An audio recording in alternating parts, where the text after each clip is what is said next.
सबु धर्मावलंबी माने एक हेई गोटे स्थान रे बसिले गोटे पहाड़ कंदर रे बसी तपस्या कले प्रकृत सी जहाँ को ईश्वर गॉड अल्लाह एमती कहउचंदी तांकर सब रूप केमितिया शेषे से साधना शेष कर जिते उठिले तांकु जिते पचरा गला तुम्हें तुम इष्ट को केउ रूप रे देखिच सी परिष्कार कहले गोटे छोट क्षुद्र ज्योति रूप रे आमे तांकु दर्शन करिछु। तेणु शून्यं शून्यं महाशून्यम शून्य मध्य निरामय निरामय मध्य ज्योति सज्योति भगवान ये बहुत दिनर कथा। आपण देखिए आम वेदांतर लेखा है अयो वेति निज परम गणना लघुचेतसाम उदार चैतनान्तु वसुधैव कुटुंबकम। ये वसुधा होची आम समस्तंकर गोटे परिवार जमी परिवार रे बापा थांती दादा थांती कका थांती चाचा थांती सेमती ये वसुधा होची आमर परिवार। तथापि विश्व आज अशांत ध्वंसास्त्र जलुची आमे अहिंसा अहिंसा अहिंसा जिते कहले भी किंतु हिंसा रे आज विश्व जर्जरित। तेणु आमे आउ तांको पई कौन करि परिबा केवल तांको पई ही आमे से सर्वशक्तिमान को से अदृश्य ज्योति को ही केवल प्रार्थना करने व्यतीत आम पाखे अन्य किसी उपाय नहीं। से जा हो यही पीर बजार को केतबेले गोटे आसीबा कौन गोटे करवा एमती गोटे चिंता 2-4 वर्ष पूर्वरु मध्य करा जायछि। किंतु ये सेवक को समय बहुत अभाव हुए जदियो जीवा आसवा बाट तथापि हो पारे ना। तो आज से शीत संध्यारे आपण मान एकत्रित होइछन आमर आज प्रथम दिन को उद्घाटक भाव में मान्यवर पूर्वतन विधायक जी आपण मान सुख दुखर साथी प्रकाश चंद्र बेहेरा महोदय प्रकाश बाबू से आसी पहुँचले ठीक समय भी पहुँचले। Time is always gold truth and time to hand supply. तेणु सबु बेले मते भल लगे ठीक समय रे ठीक काम करिबा बा ठीक कार्य रे जोग दबा ताहा ही होउची धर्म। धर्म कहले केवल आमे जेमती भावुचु अमुक मंदिर अमुक मस्जिद अमुक चर्च अमुक गुरुद्वार ये सब धर्मर उपासना क्षेत्र। किंतु धर्म कहले ता अनेक व्याख्या अच्छी मुझे कथा प्रसंग रे कहिबी मध्य। किंतु धर्म ता भीतर गोटे कथा अच्छी समयानुवर्तिता। मु अमुक दिन जन्म हेली गोटे वर्ष गत हला आउ गोटे वर्ष गत हला कि आमे कोउठी जाउछु ना मरिबा पई जाउछु।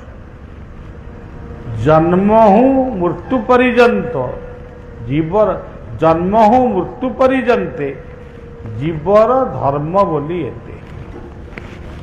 तेणु प्रत्येक समय होउची सबुबले मूल्यवान। मरिबा पूर्वरु गोटे मिनिट कि 5 मिनिट जदि समय आम हाथ में अच्छी आम यदि पदे कथा भी क्या कही जाऊ से कथाटा गोटे बेदर गार रही जाए। तेणु सज्जन प्रकाश बाबू को अशेष धन्यवाद। तांकर सहकर्मी माने जो माने आसीचंती सेमानक मध्य अशेष धन्यवाद। यही भाव में आपण समय को सदुपयोग करंतु समाजर सेवा पाई जीवन उत्सर्ग करिसंती परंतु मानव को सेवा कर मरिब नहीं मरा मरा अक्षर की जम डराई। तेबे सज्जन आज ये अनुष्ठान समस्त कर्मकर्ता वृंद को ये सेवक शुभेच्छा जनाऊँगी साधुवाद जनाऊँगी एवं जो माँ मानकर पूजन कले 10टी माँकर पतिहरा माँ सबुबले कही पारे नहीं बंदापना करें नहीं यही जो अंधविश्वास आम भितर थिला ताकू गोटे भाभी चिंती मु भाविक किसी करे नहीं मो भीतर गोटे प्रेरणा आसे से प्रेरणा को पाथेय करी ये कार्य जो मु आरंभ कली अनेक विज्ञ मान ठारू जहाँ को विज्ञ बोली कुहा जाऊ से विज्ञ कि अज्ञ मु कहि परिबिनी किंतु गोटे कुहा जाऊ विज्ञ से माने टीवी पर्दार मत भी सोदासोदी आरंभ कले। तेणु मु से कथा को विशेष भाव में खातिर न करी मो कार्य समग्र केवल दक्षिण भारत में टिके हो पारि नहीं भाषागत त्रुटि पे किंतु दिल्ली ठारू एपर्यंत सबुआड़े सबु राज्य रे पतिहरा माँ मानकर पूजन वृक्षरोपण ये सब कार्य करने मते गोटे बहुत भल लगे। कारण सज्जन खाली आमे रामायण प्रवचन दबा राम को मंदिर रे मूर्ति बसईकरी आह्वान करिबा प्रभु राम आपण आउ थे भारत को आसतु कि जन्म नि जदि आसवे से जदि खोजे मोर से पुराना चित्रकूट दंडकारण्य पंचवटी कुआड़े गला से कौन टा देखिए सी पंचवटी नहीं किंबा चित्रकूट पहाड़ भी नहीं दुकान बजार हो जाए धर्मशाला होटेल हो जाए किंतु आज जंगल नहीं। आज आपण मैंने देखुंती अनुभव करुँच टीवी परदारे बाघ जंगल को छाड़ी सहर में बुलिला भालू सहर में बुलू हाथी माने हड़ताल कले ये माने कहीं करुँच आज सेमानक पई खाद्य जंगल में नहीं हाथी पई कईथ नहीं कि भालू पई महुल नहीं से कौन खाइबे तांकर भी बंचिबार अधिकार अच्छी तेणु से बंचिबा पई मनीष सहित संग्राम करुछन शेष संग्राम फल कौन हम किछि नहीं से वंश लोप हो गलानी बहुत पक्षी मानकर वंश लोप पाइलानी बहु पशु मानकर वंश लोप पाइलानी शेषु को किए रहिबो शेषु को केवल मानव रहिबो ये जो ध्वंसास्त्र सब तैयारी हेलानी समग्र पृथ्वीर कूटनीतिज्ञ माने निज निजर अहंकार को आगे रखी जो ध्वंसास्त्र सब तैयारी करुचंती ये ध्वंसास्त्र दिने समग्र पृथ्वी को ध्वंस करदेव। आम भाया लोक जिते विनम्र प्रार्थना कले भी जातिसंघ पर्यंत सबु देशर राष्ट्रदूत मान को लेखिकी जनइले भी किंतु आम कथा शुणुची किए कि आज न शुणिले भविष्य से माने ଶୁଣିବେ ଏବଂ ପଶ୍ଚାତ୍ତାପ କରିବେ। ଏଡ଼େ ସୁନ୍ଦର ବିଶ୍ୱ, ଇଏ କେବଳ ଖାଲି ମଣିଷର ଅହଙ୍କାରରେ ଧ୍ୱଂସ ହେଇଯାଉଛି। ରାସ୍ତା ତିଆରି କରିବେ, ଗଛ ହାଣିବେ, ଗଛ ଲଗେଇବେ କୋଉଥିରେ ନା କାଗଜ କଲମରେ ଗଛ ଲାଗିଲା। ଯଦି ତାଙ୍କୁ ପଚରାଯିବ ତମେ କୋଉଠି ଗଛ ଲଗେଇଛ, ଚାଲ ଜାଗାଟାକୁ ଦେଖେଇବ, ସେଠି କିଛି ନଥିବ। ତେଣୁ ଆଜି କୃତ୍ରିମ ଜଙ୍ଗଲ, କୃତ୍ରିମ ଭାଷା, କୃତ୍ରିମ ବେଶଭୂଷାକୁ ନେଇ ଆଜି ସମାଜ ଆଜି କେବେ ହେଲେ ଆଗକୁ ତିଷ୍ଠି ପାରିବ ନାହିଁ। କେବଳ କ୍ରାଇମ ବଢ଼ୁଛି, ଆହୁରି ବଢ଼ିବ।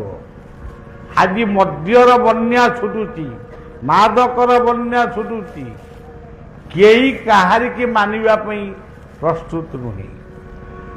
ମହାପୁରୁଷ ଅଚ୍ୟୁତାନନ୍ଦ କୋଉ କାଳେ କହିଥିଲେ, ମୁଁ ତ ମାଳିକା ପଢ଼େ ନେଇ କି ପଢ଼ିନି ଭଲକିରି, ସମସ୍ତେ ହେବେ ଏକାକାର। ପ୍ରକୃତ ସେହି ସମୟଟା ଆସି ବର୍ତ୍ତମାନ ପହଞ୍ଚିଛି।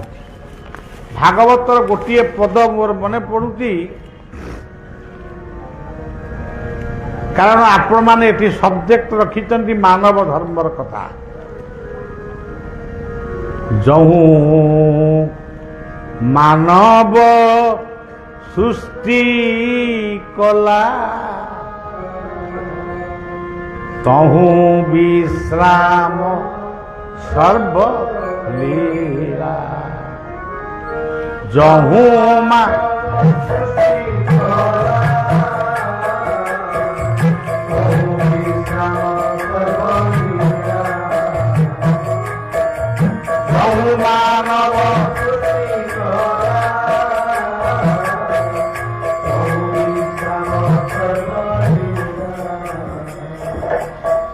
ଆପଣ ଘରେ ଗୋଟେ ବାହାଘର କରୁଛନ୍ତି ବା ଶୁଦ୍ଧ ଘର କରୁଛନ୍ତି, କ୍ଳାନ୍ତ ହେଇ ପଡୁଛନ୍ତି, କିଛି ସମୟ ପରେ ଦେଖିଲେ ଗୋଟେ ଆପଣଙ୍କର ଆତ୍ମୀୟ ବନ୍ଧୁ ସେ ଆସି ପହଞ୍ଚିଗଲେ। ତାକୁ ଯେତେବେଳେ ଦେଖିଲେ ଆପଣ ଦୀର୍ଘ ନିଶ୍ୱାସଟି ପକେଇଲେ, ତାକୁ ଟିକେ ଆଲିଙ୍ଗନ କଲେ, କହିଲେ ଭାଇ ମୁଁ ବହୁତ କ୍ଳାନ୍ତ ହୋଇ ପଡ଼ିଛି, ଆଜି 2-3 ଦିନ ହେଲା ଶୋଇନି, ମୁଁ ଯାଉ ଟିକେ ଶୋଇବି, ତୁ ଏ କାର୍ଯ୍ୟ ସମ୍ଭାଳେ। ଏହା କ'ଣ ମିଥ୍ୟା କଥା? କିନ୍ତୁ ଏଠି ଭାଗବତ କହୁଛନ୍ତି ଯେତେବେଳେ ସୃଷ୍ଟି ତିଆରି ହେଲା ସେତେବେଳେ କୋଉ ଧର୍ମ ନାଁ ନଥିଲା। ଧର୍ମ ଆଗ ଜନ୍ମ ନା ସୃଷ୍ଟି ଆଗ ଜନ୍ମ?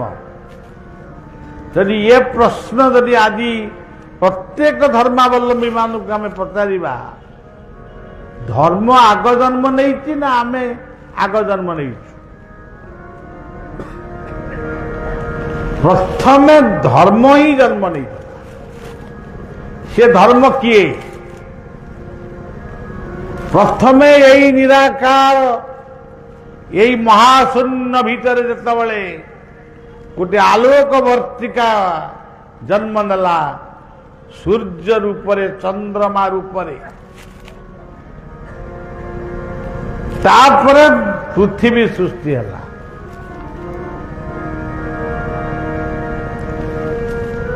ସୂର୍ଯ୍ୟ ଆଉ ଚନ୍ଦ୍ରଙ୍କ ବିନା ପୃଥିବୀର ସ୍ଥିତି ମଧ୍ୟ ନାହିଁ।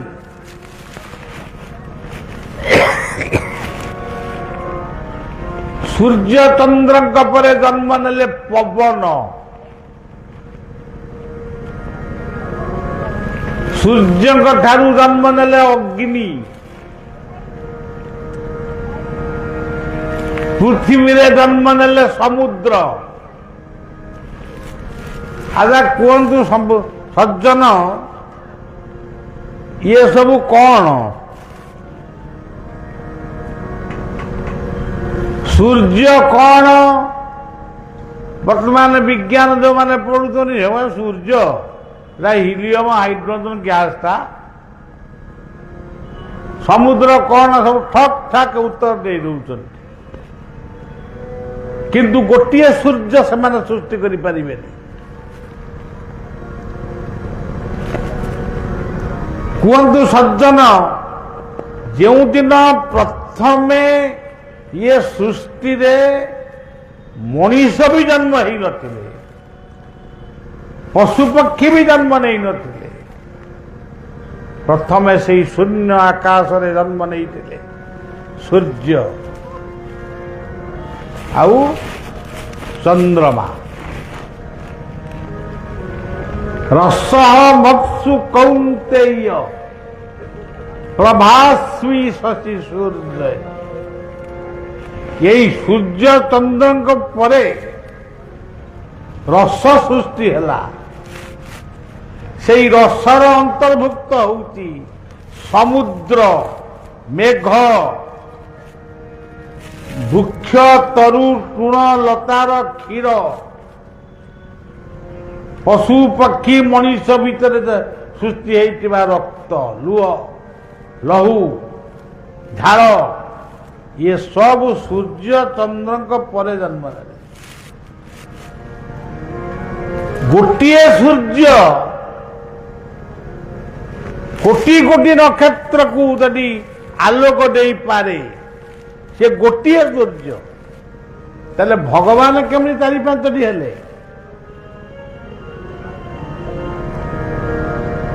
ଗୋଟିଏ ଚନ୍ଦ୍ରମା ଯଦି ଆକାଶରେ ଜନ୍ମ ନେଲା, ଯଦି ସମସ୍ତଙ୍କୁ ଯତ୍ନା ପ୍ରଦାନ କଲା, ଶିଶିର ପ୍ରଦାନ କଲା, ଔଷଧ ପ୍ରଦାନ କଲା, ତାହେଲେ ଭଗବାନ କେମିତି 10-12ଟା ହେଲେ? ମୁଁ ଜଣେ ଭାରତୀୟ, ଆଉ ଗୋଟେ ଦେଶ ଚୀନ ଅଛି, କୋଉଠି ଜାପାନ, ଆମେରିକା, ସବୁ, କିନ୍ତୁ ନାକ ବାଟେ ସମସ୍ତେ ନିଶ୍ୱାସ ନିଅନ୍ତି। ନାକ ଯଦି ସମସ୍ତଙ୍କର ନିଶ୍ୱାସ ନେବା ଯନ୍ତ୍ର, କାନ ଯଦି ସମସ୍ତଙ୍କର ଶ୍ରବଣର ଯନ୍ତ୍ର, ପାଟି ଯଦି ସମସ୍ତଙ୍କର ଭୋଜନର ଯନ୍ତ୍ର, ଆଖି ଯଦି ସମସ୍ତଙ୍କର ଦର୍ଶନର ଯନ୍ତ୍ର, ତେବେ ଧର୍ମ ଗୁଡ଼ିକ ଏତେ କେମିତି ହେଲା? ଧର୍ମ ଏକ ପୋତ ଗଢ଼ିଛନ୍ତି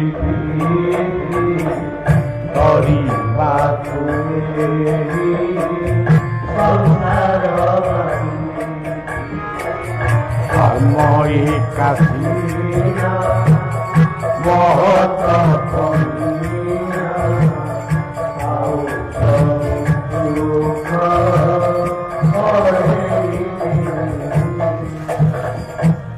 ମତେ ଭୋକ କଲା। ଭୋକଟା କୋଉଠୁ ଆସିଲା? ଲିଭର ଭିତରୁ ଆସିଲା, ପାକସ୍ଥଳୀ ଭିତରୁ। ମୋ ପାକସ୍ଥଳୀରେ ଯୋଉ ଖାଦ୍ୟ ଗଲା, ସିଏ ତାକୁ ଯିଏ ହଜମ କଲା, ଶାଗ ମୁଗ ହର ମୁଁ ଖାଇଲି, ସେ ଶାଗ ମୁଗକୁ ହଜମ କଲା ଯିଏ, ଚିକେନ ମଟନ ଯିଏ ଖାଇଲେ ତାକୁ ବି ହଜମ କଲା ସିଏ। ଯଦି ପାକସ୍ଥଳୀର କର୍ମ ଅନେକ ନୁହେଁ, କିଡିନ୍ ଆମ ଭିତରେ କିଡିନ୍ ଅଛି, ଯଦି କିଡିନ୍ ସମସ୍ତଙ୍କର ଗୋଟିଏ ପ୍ରକାର, ତାହେଲେ ଆପଣମାନେ ନିଜେ ଭାବନ୍ତୁ। ଆଜି ବଳିଆ ତ ବୁଲି ବୁଲି ସବୁଆଡ଼େ କହୁଛି, ପୁଣି କହିବ, ବଞ୍ଚିଥିବା ଯାକେ କହିବ। ତାହେଲେ ଯଦି କହୁଛ ଆମେ ଆମର ଧର୍ମ ଅଲଗା, ତାହେଲେ ପାକସ୍ଥଳୀକି ଅଲଗା କରିଦିଅ, କିଡନୀକି ଅଲଗା କରିଦିଅ, ଆଖିକି ଅଲଗା କରିଦିଅ। ଆଖି ବର୍ତ୍ତମାନ ତମର ଶୁଣୁ, କାନ ବର୍ତ୍ତମାନ ତମର ଦେଖୁ, ନାକ ବାଟେ ବର୍ତ୍ତମାନ ତମେ ଖାଅ। ନା, ତା ହେଇପାରିବନି। ଶକ୍ତି ନାହିଁ ବସ କାହାରି ଜଗତରେ, ନିୟତି ତୁମେବ ନିଜ ଇଚ୍ଛାମତେ। ଶକ୍ତି ନାହିଁ କାହାରି ଜଗତରେ, ନିୟତି ତୁମେବ ନିଜ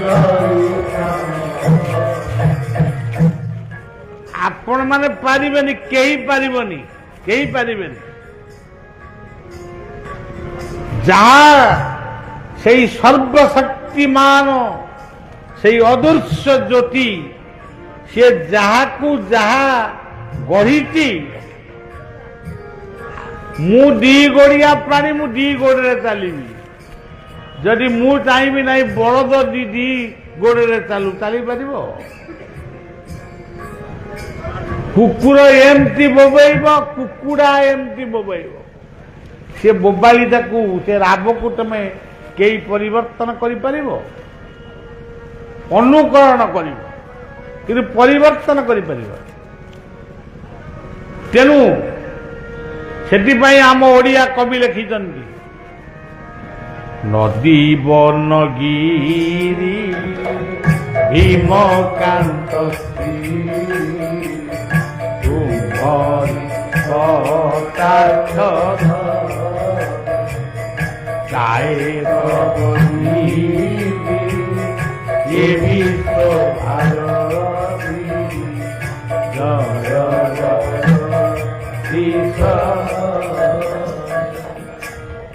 তেণু সজ্জন ইয়ে গোটিয়ে সূর্য, গোটিয়ে নক্ষত্র, পৃথিবী মধ্যে গোটে নক্ষত্র, ସମସ୍ତଙ୍କୁ ଆଲୋକ ଦିଏ।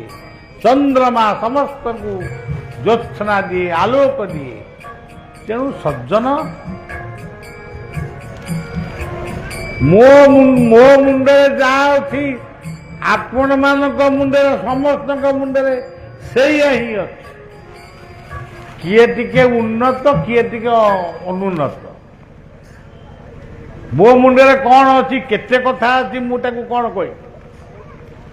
ଜଣେ ମେଡିକାଲ ସାଇନ୍ସ କି ପଚାରିଲେ ସେ କହିବେ, ସେ ମାନେ ଭଲ କି ବୁଝେଇକି କହିବେ। ସେ ମୋଟାମୋଟି ଦି ତିନିଟା କଥା ନିଶ୍ଚୟ ସମସ୍ତେ ଜାଣିଛନ୍ତି। ଏଟା କ'ଣ? ବୁଦ୍ଧି, ବିବେକ, ଜ୍ଞାନ ବଳେ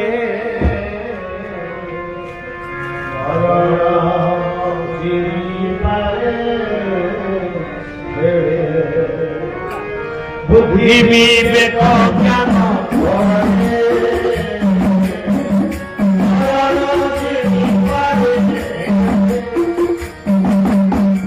বুদ্ধি বিবেক জ্ঞান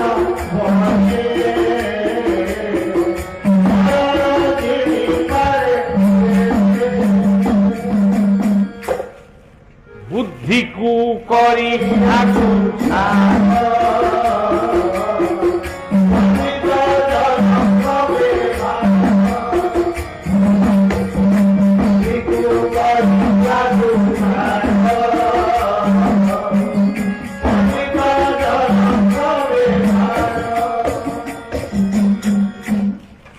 ତେଣୁ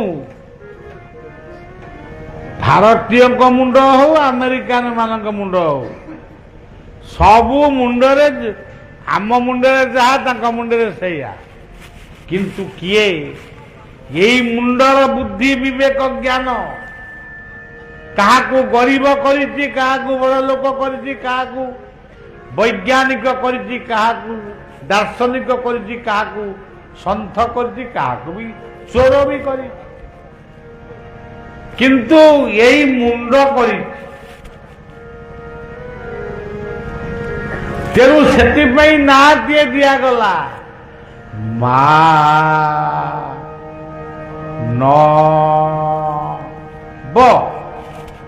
ମାନବ। ମା କହିଲେ ମାଟି ମା ଅଙ୍ଗନେ ସୁନା ଧାନ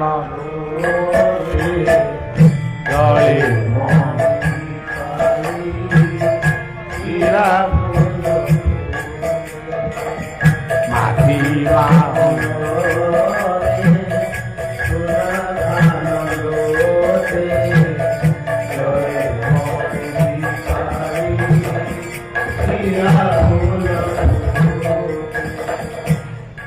মা কইলে মাটি মা।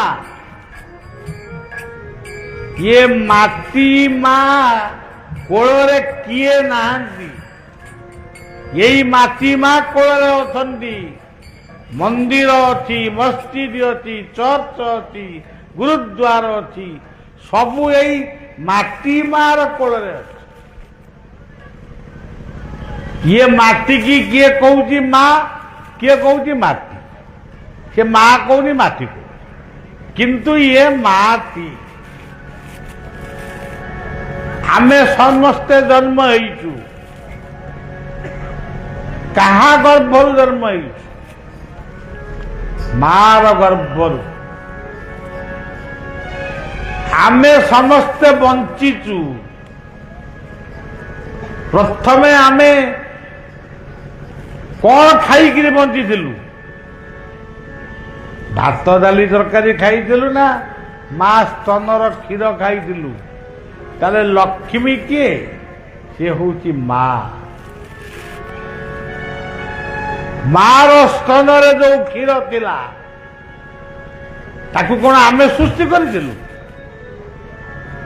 ତେଣୁ ମା ହଉଛନ୍ତି ମହାଲକ୍ଷ୍ମୀ। ମୋ ମା, ଆପଣଙ୍କ ମା, ସମସ୍ତଙ୍କ ମା। ପ୍ରଥମେ ଆମକୁ ମଳମୂତ୍ର ସଫା କରି ଆମକୁ ବିଦ୍ୟାଳୟକୁ ପଠେଇଥିଲା କିଏ? ଆଉ ପାଠ ପଢିବା ପାଇଁ କିଏ ପଠେଇଥିଲା? ମା ପଠେଇଥିଲା। ତେଣୁ ମା ହଉଛି ସରସ୍ୱତୀ। ଆମ ଦେହ ଖରାପ ହେଲେ କିଏ ଆମ ପାଇଁ ବ୍ରତ ଉପାସନା କରି ଠାକୁରଙ୍କୁ ପ୍ରାର୍ଥନା କରୁଥିଲା? ସେ ହଉଛି ମା। ଆପଣମାନେ କହୁଥିବେ ମୁଁ ମାକୁ କଣ ଟେକି ଟେକିରି କହୁଛି? ନାହିଁ, ଯୋଉଠି ମା ସେଇଠି ମଧ୍ୟ ବା। ମ କହିଲେ ମୟ, ମୟ ବ୍ୟାପକ। ମ କହିଲେ ବ୍ୟାପକ, ମ କହିଲେ ମସ୍ତିଷ୍କ, ମ କହିଲେ ମନ। ଆପଣମାନେ ଏଠି ମୋଟର ସାଇକେଲରେ ଆଇଲେ କି କାରରେ ଆଇଲେ କି ସାଇକେଲରେ ଆଇଲେ କି ପାଦରେ ଆଇଲେ, କିନ୍ତୁ ପ୍ରକୃତରେ ଆପଣଙ୍କୁ କିଏ ଏଠିକି ଆଣିଛି? ସେ ହଉଛି ମନ। ଏଠି ଆପଣଙ୍କୁ ବସେଇକି କଥା ଶୁଣଉଛି। ବସିବା ପାଇଁ ଆପଣଙ୍କୁ ସେ ଯଦିଓ ଅନୁରୋଧ କରୁନି, କିନ୍ତୁ ବସେଇ ରଖିଛି। ସେ କିଏ? ସେ ହଉଛି ମନ। ଏଠି ଆପଣମାନେ କୋଉ ମନ ନେଇ ବସିଛନ୍ତି? ସୁମନ।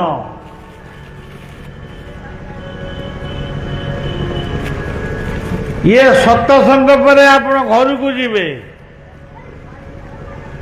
ସେଇଟା କୋଉ ମନ? କୁ ମନ। କୁ କହିଲେ ପୃଥିବୀ।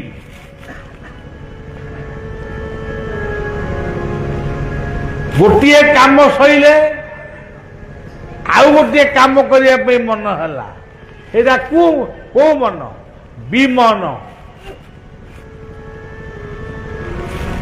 ତାପରେ ଆପଣଙ୍କ ମନ ହେଲା ମୁଁ ଯୋଗ କରିବି, ଆସନ କରିବି, ଧ୍ୟାନ କରିବି, ପ୍ରାଣାୟାମ କରିବି, ନାମ କରିବି, ମୁଁ ଭଗବାନଙ୍କୁ ପ୍ରାର୍ଥନା କରିବି। ସେ କୋଉ ମନ? ଅମନ।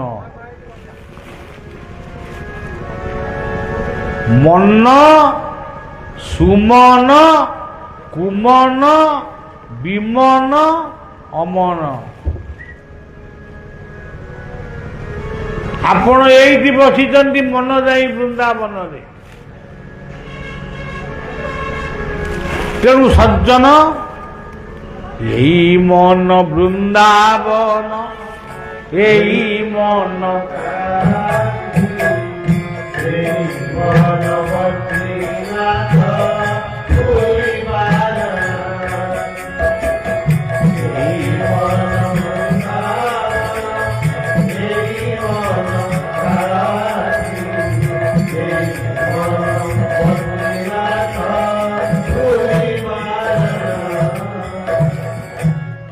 ମନକୁ କୁ ଓଲଟେଇ ଦିଅ ନମ।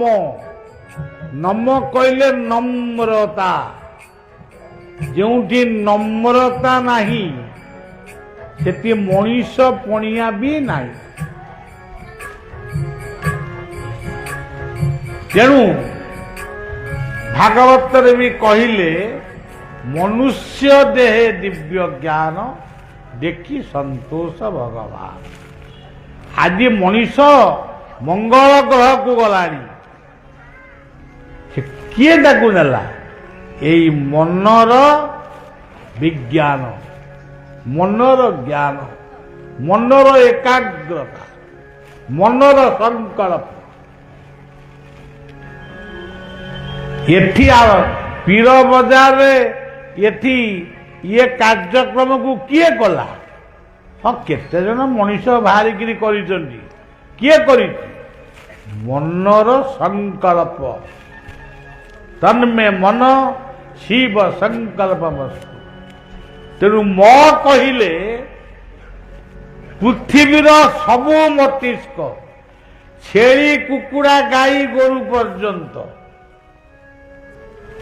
ମଣିଷ ପର୍ଯ୍ୟନ୍ତ, ସବୁ ଜାତିର ମଣିଷ, କେବଳ ବ୍ରାହ୍ମଣ କ୍ଷତ୍ରିୟ ବୈଶ୍ୟ ଶୂଦ୍ର ମୁଁ କହୁନି। ହିନ୍ଦୁ ଇସଲାମ ଖ୍ରୀଷ୍ଟିଆନ ବୌଦ୍ଧ ଜୈନ ଶିଖ ସମସ୍ତଙ୍କର ଯୋଉ ମନ ରହିଛି ଆଉ ମୁଣ୍ଡ ରହିଛି, ଏଇ ହଉଛି ଅଖଣ୍ଡ ମଣ୍ଡଳାକାର। ତେଣୁ ମ କହିଲେ ମୟ ବା ବ୍ୟାପକ। ମରେ ମିଶେଇ ଦିଅ ଆ ଦେଖିଏ ଆତ୍ମା। ତା ଘର କୋଉଠି? ଆତ୍ମାର ଘର କୋଉଠି? ସୂର୍ଯ୍ୟଙ୍କୁ କୁହାଯାଏ ଆଦିତ୍ୟ ନାରାୟଣ। ଯେଉଁ ଗୋଟିଏ ସମଗ୍ର ଜଗତକୁ ଆଲୋକ ଦଉଛି। ଚନ୍ଦ୍ର ବି ତାରି ରୂପ, ସୂର୍ଯ୍ୟ ବି ତାରି ରୂପ, ଅଗ୍ନି ବି ତାରି ରୂପ। ତେବେ ତାଙ୍କୁ କୁହାଯାଏ ବିଶ୍ୱାତ୍ମା। ଆଉ ଆଙ୍କ ଘର କୋଉଠି? କହିଲେ କୋଉଠି? ତାଙ୍କ ଘରଟା କୋଉଠି? କହିଲେ ଆତ୍ମା। ତାଙ୍କ ଘର ହଉଛି ଏଇ ହୃଦୟରେ। ହୃଦୟକୁ ଯଦି ଚିନ୍ତନ ଟିକେ କରିବ, ବିଛଣାରୁ ଉଠୁ ଉଠୁ ଯଦି କେବଳ ହୃଦୟକୁ ଟିକେ ଚିନ୍ତା କରିଦେଲ, ତାହେଲେ ବି ସରିଗଲା।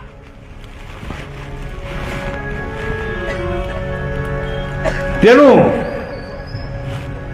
ଗୀତା କହିଲେ ବିଦ୍ୟା ବିନୟ ସମ୍ପନ୍ନେ ବ୍ରାହ୍ମଣେ ଗଭୀହସ୍ତିନି। ମୁଁ ଏତେ ଗୀତା ଆଉ କହିପାରିବି, ଦି ଦିନିଆ କଥା ଏତେ କଥା କହିହବନି। ତେବେ ବିଦ୍ୟା ଦ୍ୱାରା ଦୃଢ଼ ଆତ୍ମା ସେ ହୃଦୟରେ ଅଛି। ବାପ ଖୋଜୁଛି ପୁଅକୁ, ପୁଅ ଖୋଜୁଛି ବାପାକୁ। ହଁ, ଆଜିର କେତେକ ବାପା ପୁଅକୁ ଖୋଜୁନାହାନ୍ତି କି ପୁଅ ବାପାକୁ ଖୋଜୁନାହାନ୍ତି। ସେଇଟା ମୁଷ୍ଟିମେୟ କେତେକ ଲୋକ। ଟିକେ ଅତ୍ୟାଧୁନିକ ଚାକଚକ୍ୟର ପ୍ରଭାବରେ ସବୁ ଗଣ୍ଡଗୋଳ ହେଇଯାଇଛି।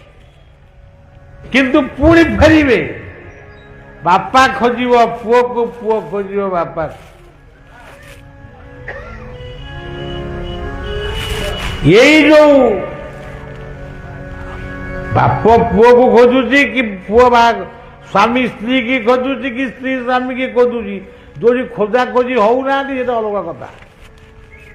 କିନ୍ତୁ ଏଇ ଯୋଉ ଖୋଜା ଖୋଜି ଆମର ଚାଲିଛି, ପରସ୍ପର ଭିତରେ ଯୋଉ ଭଲ ପାଇବାଟା ଚାଲିଛି, ଏଇ ଭଲ ପାଇବାଟା ହଉଛି ଆତ୍ମା। ମୁଁ କହୁନି, ଆମ ଶାସ୍ତ୍ର କହିଛି। ଆତ୍ମାକୁ ଆତ୍ମା ଯେବେ ସ୍ମରେ ପରମ ଆନନ୍ଦେ ବି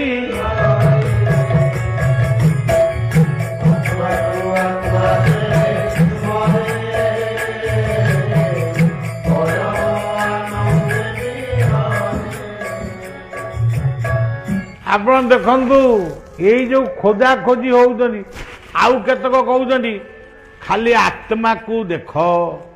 ଏ ଆତ୍ମାକୁ ଦେଖିଲେ କଣଟା ହବ? ସିଏ କହୁଛନ୍ତି ତମେ ଆଉ କିଛି କରନା। ସେ ସବୁ ବୁଝେଇ ଦଉଛନ୍ତି ଆମକୁ, ମତେ ବୁଝେଇ ପାରୁନାହାନ୍ତି। ସିଏ ତାଙ୍କର ସମସ୍ତଙ୍କୁ ବୁଝେଇ ଦଉଛନ୍ତି।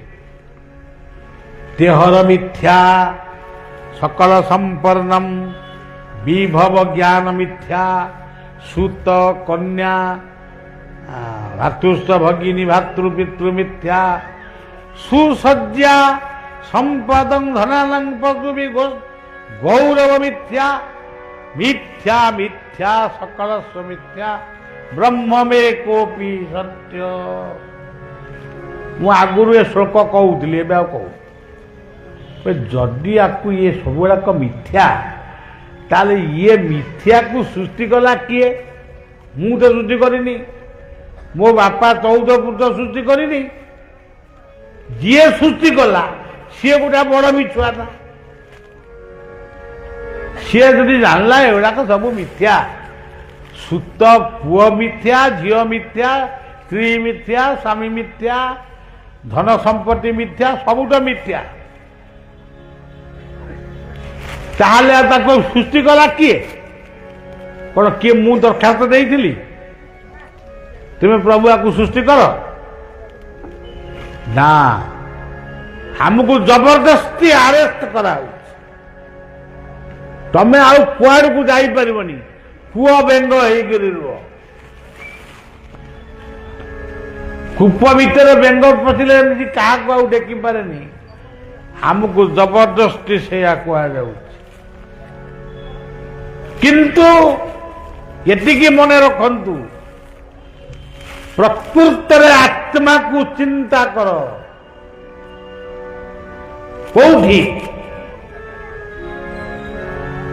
ବ୍ରାହ୍ମଣ ଭିତରେ, କୃଷକ ଭିତରେ, କୁକୁର ଭିତରେ, ଗାଈ ଭିତରେ, ହାତୀ ଭିତରେ, ସବୁ ଭିତରେ ଦେଖ ଆତ୍ମା।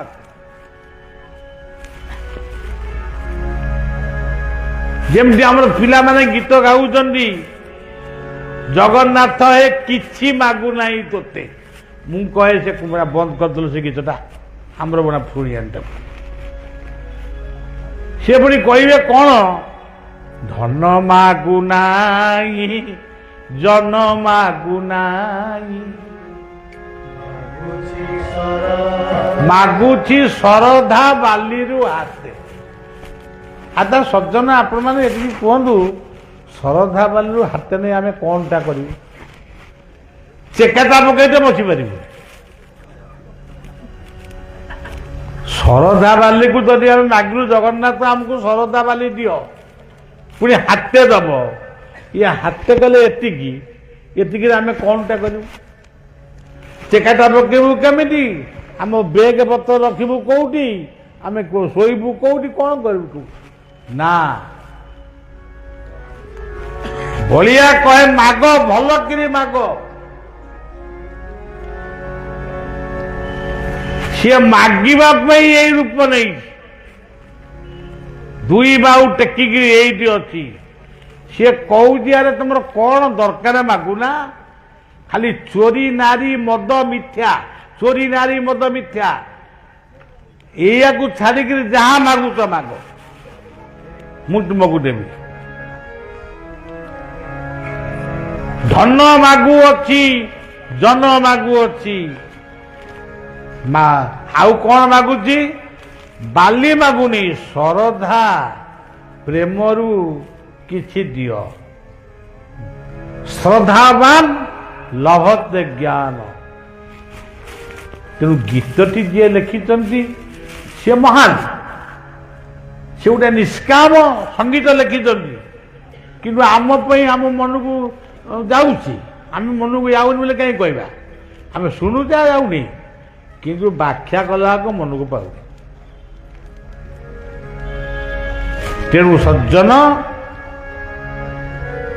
ମାଗ, ମାଗିବ ତ ସଦା ମାଗ। ଧନ ମାଗ, ଧନ ଯଦି ନ ମାଗିବ ଇଏ ଚାନ୍ଦୁଆ କେମିତି ବନ୍ଧା ହବ? ବଳିଆ କେମିତି ଆସିବ? ମୁଁ ଆଇଲି ଗାଡ଼ିରେ, କେମିତି ଆଇଲି? ପେଟ୍ରୋଲ ଯଦି ମୋ ପାଖରେ ପଇସା ନାହିଁ ତାହେଲେ ପେଟ୍ରୋଲଟା ପକେଇବି କେମିତି? ଆପଣମାନଙ୍କ ପାଖରେ ଆସିବି କେମିତି? ଧନ ମାଗ, କିନ୍ତୁ କୋଟି କୋଟି ଟଙ୍କା ପରର ତଣ୍ଟି ଚିପି ଲାଞ୍ଚ ନେଇ ସାରା ଭାରତ ବର୍ଷରେ ଆଉ ଖାଲି ଚନ୍ଦ୍ରମଣ୍ଡଳଟା ତମକୁ ବାକି ଅଛି। ସେ କୋଉଦିନ ସେଠି ହୋଟେଲ ଫୋଟେଲ କାଲି ହବ ବୋଲି ଶୁଣୁଛନ୍ତି। ଆମେ ବଞ୍ଚିଥିବା ବେଳେ ହବ କି କ'ଣ କରିବ ମୁଁ କହିପାରିବିନି, କିନ୍ତୁ ସେ ଟଙ୍କା ନେଇକି ସେ ସାଙ୍ଗେ ସାଙ୍ଗେ କହିବେ ଆମେ ଚନ୍ଦ୍ରମଣ୍ଡଳରେ ଗୋଟେ ବିଲ୍ଡିଂ ବନେଇବୁ। ସେଭଳି ଧନର ଆବଶ୍ୟକ ନାହିଁ। ସୁଖସ୍ୟ ମୂଲ୍ୟମ୍ ଅର୍ଥମ୍, ଅର୍ଥ ମାଗ, ଯଶ ମାଗ, ମାନ ମାଗ। ଆମେ ମାନ ମାଗିବୁନି, କ'ଣ ଅପମାନ ମାଗିବୁ? ତେଣୁ ସବୁ ମାଗିବ, କିନ୍ତୁ ମନେ ରଖ ଦୁଃଖେ ସଞ୍ଚିତ ଯେତେ ଧନ ସେ ନୁହେଁ ସୁଖେ ପ୍ରୟୋଜନ।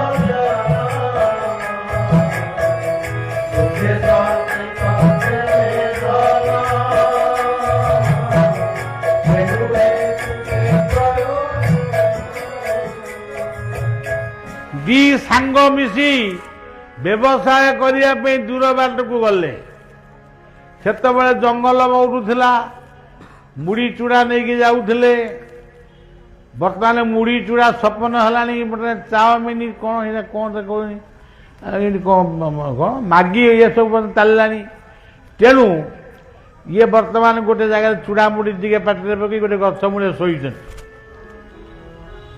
ଜଣେ ଭାବିଲା ମୁଁ ଇଏ ଲୋକଟାକୁ ସାଙ୍ଗରେ ବ୍ୟବସାୟ କରିବି, କୋଉନ ଲାଭବାନ ହେବି, ଆକୁ ମାରିଦେଲେ ଆ ପାଖକୁ ଯେଉଁ ପଇସା ନେବି ନେଇକି ଗୋଟେ ଭଲ ବ୍ୟବସାୟ ସାଙ୍ଗେ ସାଙ୍ଗେ କରିଦେବି। ଆଉ ସେୟା କଲା। ଆଉ ବ୍ୟବସାୟରେ ବହୁତ ବଡ଼ ହେଇଗଲା। ତା ଘରକୁ ଖବର ଦେଲା, ତାକୁ ବାଘ ଖାଇଗଲା। ସେମାନେ ତାଙ୍କର କନା କଟା ହେଇକି ରହିଲେ। ଆଉ କ'ଣ କରିବେ? ଗୋଟିଏ ବୋଲି ପୁଅ ଜନ୍ମ ହେଲା, ତାର ବାହା ହେଲା, ପୁଅଟିଏ ଜନ୍ମ ହେଲା। ପୁଅକୁ ଏତେ ବଡ଼ ରୋଗ ଧଇଲା, ସେ ରୋଗଟି ଆଉ ଭଲ ହଉନି। ସୁନା ଗଲା, ରୂପା ଗଲା, ପିତ୍ତଳ ଗଲା, ଜମିବାଡ଼ି ଗଲା, ସବୁ ବିକ୍ରି ହେଲା। ଆଉ ପୁଅଟି ଶୋଇଛି, ବାପ ଜଗୁଛି, ମା ଶୋଉଛି, ମା ଜଗୁଛି, ବାପା ଶୋଉଛି।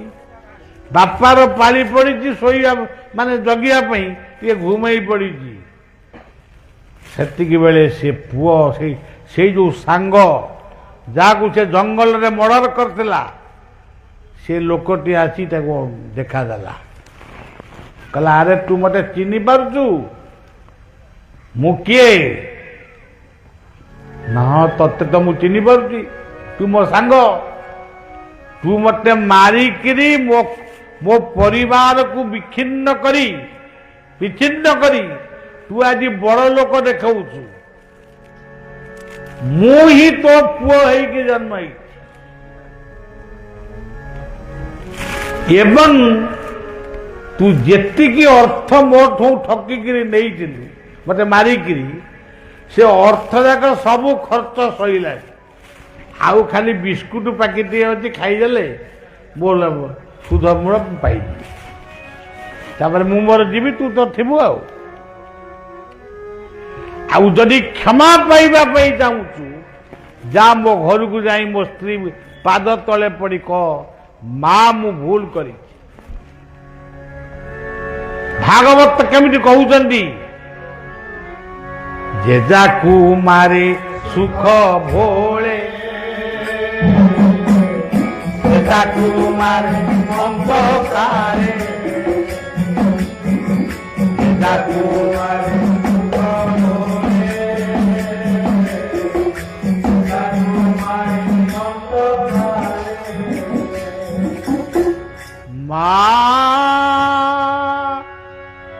ମା କହିଲେ ମୋ ଯୁକ୍ତ आत्मीय स्वजन आदित्यनाथ आत्मीयता अदृश्य सतात्मा सी कौन केवल बाप माँ भीतर सीमित तुमरी आशीष सुंदर प्रिय बंधु आशीष सुंदर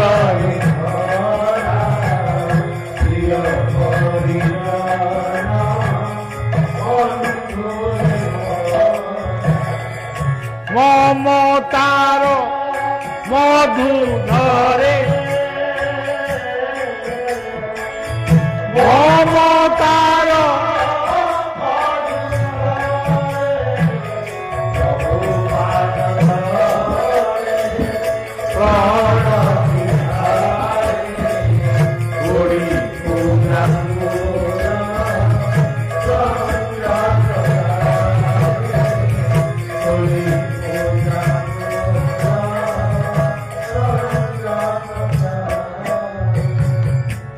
आत्मीय स्वजन रे प्रीति रख माँ कहले पिता माता भाई बंधु कुटुंब धरित्री भारत उत्कल विश्व ये सबू माँ अक्षर भितरे लिपिबद्ध हो रही देख होउची कि नहीं मय खाली काश्मीर ठारू कन्याकुमारी नुहे ये सब गोटे श्लोक गीतार कहले बढ़िया श्लोक दिए हमें तो कहू तुम्हें कृष्ण तुम्हें राम आम एतिक अच्छु प्रभु तुम्हें आम कृष्ण तुम्हें प्रभु आम राम तुम्हें प्रभु आम जगन्नाथ तुम्हें कृष्ण राम जगन्नाथ काली दुर्गा सब कथा दे किंतु 5-6टी कथारू बेसी आम ना जेते ना कौच कह जड़े मुसलमान भाई कहले आमे अल्लाह को मान ठीक भलो किंतु मुसलमान ये शब्दटी को टिके हिंदू भाई माने मुसलमान भाई माने ख्रिस्टियान भाई माने टिके चिंतन कले मु मोर चिंतन करती कह दूँ ये तू पीर बजार को आई कह दूँ मु सत्य जागु हिंदू शास्त्र कहूची अहम ब्रह्मास्मि अयम परमात्मा ब्रह्म प्रज्ञानं आनंदं ब्रह्म तत्त्वमसि ये चारिटा तत्व मु सत्य मो जीवन लक्ष्य कौन सत्य मुसल माँ शास्त्र को मान विश्व को मान इष्ट को मान गुरु को मान न नम्रता नमन करो इष्ट को आदमी को सबू कथा को मिसई दियो गीतार गोटे श्लोक से कहले वायुर्जमग्नि वरुण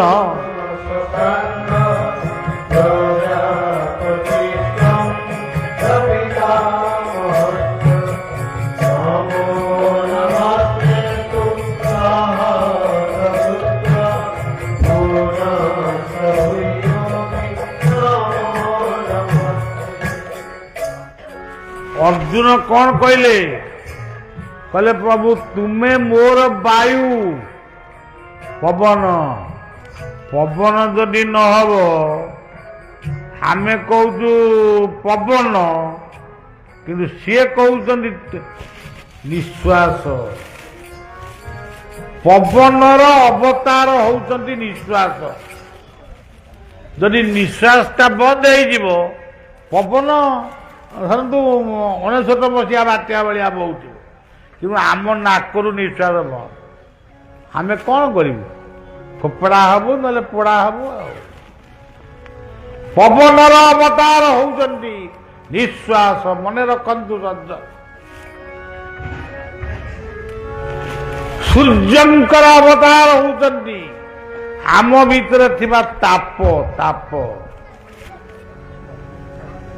अहं वैश्वानरा भूत्वा प्राणीनाम देहमाश्रिता प्राणपान समाज पच्चामेनम चतुर चारि प्रकार खाद्य को जे हजम करे से किए जठराग्नि से कौटी अच्छी आम पाकस्थली सी होउचनी सूर्यंकर अवतार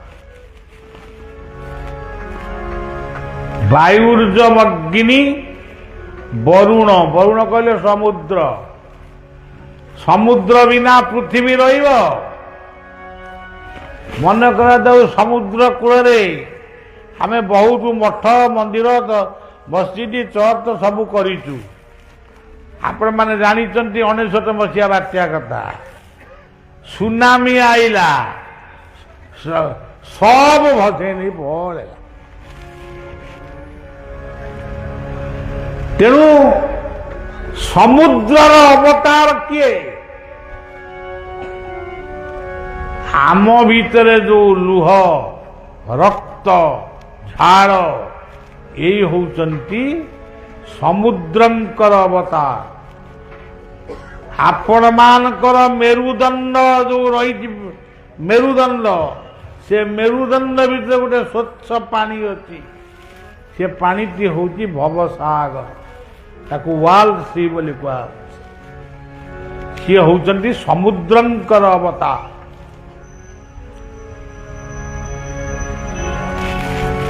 सेही बड़ी भावरे अर्जुन कहते प्रभु तुम्हें मोर वायु तुम्हें मोर अग्नि तुम्हें मोर समुद्र तुम्हें मोर पृथ्वी तुम्हें मोर जन्मदाता तुम्हें मोर परंपरा तुम्हें जदि न था मु किए मु हूँ अमुक तो बापा का ना कौन समुक बापा ना समुक एम सब कौ कौ कौ कौ जाके तुम्हें जीव तुम्हें कौ जाके जीव शेष पहुंचब से सर्वशक्तिमान पाखे जी तुमको सृष्टि करें केमी से कथा को सरल पढ़ुचु तुम्हें माता पिता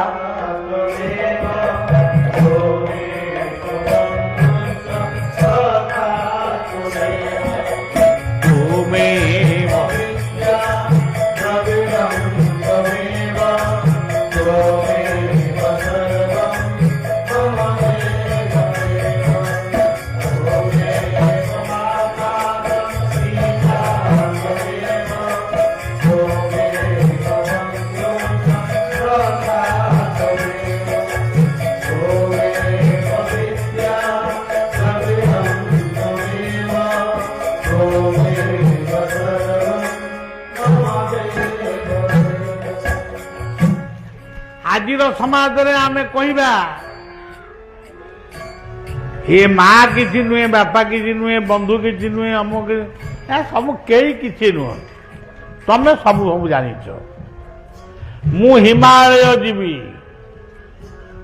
मन कर तो हिमालय बोली कौन टा है गोटे गुफारे कौटी पशिली निश्वास नेली कि नहीं आउ सेठी फलमूल खाइली कि नहीं आ हिमालय कौन गली कौन आम यही ଆମ ଘର ଭିତରେ ଗୋଟେ ଘରେ କବାଟ ବନ୍ଦ କରି ପଶିଲେ କ'ଣ ହବନି? ନା ସଜ୍ଜନ, ଇଏ ଅଧମ ଯେତେବେଳେ ହିମାଳୟ ବାହାରିଲା, ମୁଁ ହିମାଳୟ ନାଁ ଶୁଣିଥିଲି। ମୋର ମାନସ ଗୁରୁ ନାମାଚାର୍ଯ୍ୟ ବାବା ବାୟା କହିଲେ, ମାତୃଗର୍ଭ ଠାରୁ କ'ଣ ହିମାଳୟ ଏତେ ବଡ଼? ସେଇଦିନ ଠାରୁ ମୁଁ ରହିଛି ଏପର୍ଯ୍ୟନ୍ତ। ତେଣୁ ତୁମେବ ମାତାଶ୍ଚ ପିତା, ଆମେ ତ ଏବେ ମାଆକୁ ମମି କହିଲୁଣୁ, ବାପାକୁ ଦାଦି କହିଲୁଣୁ, ଏଣିକି ଶୁଳ୍କ ବଦଳିବ। ତୁମେବ ମମିଶ୍ଚ ଦାଦି, ତୁମେବ ଫ୍ରେଣ୍ଡ, ତୁମେବ ଆଉ କ'ଣ ଗୋଟେ କହିବ, ଆଉ ମେଟେରିଆଲ ତୁମେବ। ତେଣୁ ଇଏ କ'ଣ ଚାଲିବ ବାବା? ଚାଲିବନି, ଚାଲିବନି। ସଂସାର କିଙ୍ଗ ସାରମ୍, ଇଏ ସଂସାରରେ ସାର ହଉଛି। ଆଜି ଆପଣ ମାନେ ଗୋଟେ ଆନନ୍ଦର ପରିବେଶ ସୃଷ୍ଟି କରିଛନ୍ତି। ସେ ଧାର୍ମିକ ପରିବେଶ, ସେ ଅମୁକ, ସେ ପରିବେଶ ଅଲଗା କଥା, ମୁଁ ସେ କଥା ଆଡ଼କୁ ଯାଉନି। ଗୋଟେ ଆନନ୍ଦ ପରିବେଶ ପୀର ବଜାରରେ ଆପଣମାନେ ସୃଷ୍ଟି କରିଛନ୍ତି। ମୋତେ ବି ଆପଣମାନେ ଆନନ୍ଦ ଦେଉଛନ୍ତି, ଆପଣମାନେ ବି ମୋତେ ପାଇକିରି ଆନନ୍ଦ ହେଉଛନ୍ତି। ତେଣୁ ଏଇ ଯେଉଁ ଆନନ୍ଦ, ଏଇ ଆନନ୍ଦ ହେଉଛନ୍ତି ଭଗବାନଙ୍କର ପ୍ରକୃତ ଅବତାର। କାରଣ ମୁଁ କହୁନି, ଭାଗବତ କହିଲେ ମଦ ଭକ୍ତା ଯତ୍ର ଗାୟନ୍ତି ତତ୍ର ତିଷ୍ଠାମି ନାରଦ। ମୋ ନାମ ଯେଉଁଠି କୀର୍ତ୍ତନ ଭଜନ ହୁଏ, ମୁଁ ତ ସେଇଠି ଥାଏ। ଆଉ ବର୍ତ୍ତମାନ ଭଗବାନ ମନ୍ଦିରରେ ନାହାନ୍ତି। ହଁ, ସେଠି ଅଛନ୍ତି, କିନ୍ତୁ ଏଠିକି ପଳେଇ ଯାଇଛନ୍ତି। ଆପଣମାନଙ୍କୁ ଦେଖାଯାଉନାହାନ୍ତି, କିନ୍ତୁ ଏଠିକି ପଳେଇ ଆସିଛନ୍ତି। ତେଣୁ ସଜ୍ଜନ, ବିନୁ ସତସଙ୍ଗ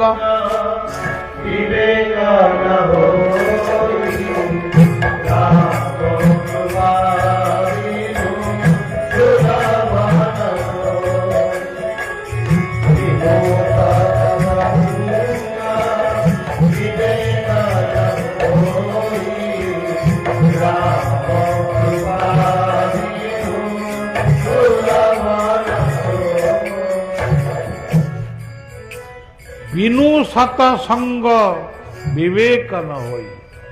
ଆଜି ଆପଣମାନେ ଆନନ୍ଦର ପରିବେଶ ସୃଷ୍ଟି କରିଛନ୍ତି। ଯେତେବେଳେ ଆମେ ଏ ସଂସାରରୁ ଯିବା, ଆମ ଡାଏରୀରେ ଲେଖା ହେଇଥିବ, ଆମ ଡାଏରୀ ନୁହେଁ, ନିୟତିର ଡାଏରୀରେ ଲେଖା ଥିବ, ଅମୁକ ଦିନ ଅମୁକ ସ୍ଥାନରେ ଆମେ ସତସଙ୍ଗ କରିଥିଲେ। ଏଠି କ'ଣ କମଳ ବଣ୍ଟା ହବ, ନା ଏଠି କ'ଣ ରିଲିଫ ବଣ୍ଟା ହବ, ନା ଭତ୍ତା ବଣ୍ଟା ହବ? ଏଠି କିଛି ବଣ୍ଟା ହବନି। କ'ଣ ପାଇଁ ବଇଛନ୍ତି? ମୋ ନାମ ଶ୍ରବଣ କୀର୍ତ୍ତନେ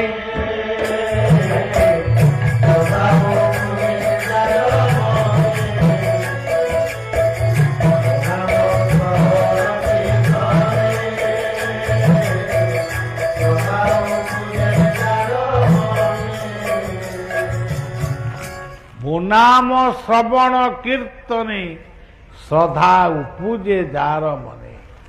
କମ୍ବଡ଼ କଥା ଇଏ। ଶ୍ରଦ୍ଧା ନ ଥାଇ ଅନ୍ତର୍ଗତେ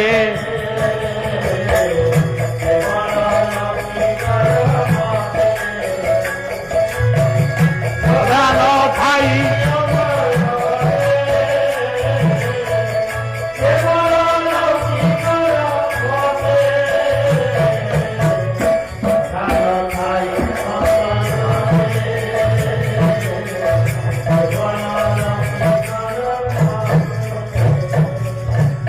ଆପଣମାନେ ଶ୍ରଦ୍ଧାକୁ ନେଇ ଏଠି ବଇଛନ୍ତି, ମାନେ ଆପଣମାନେ ଜଗନ୍ନାଥଙ୍କର ସେଇ ଶ୍ରଦ୍ଧା ବାଲିରେ ବସିଛନ୍ତି।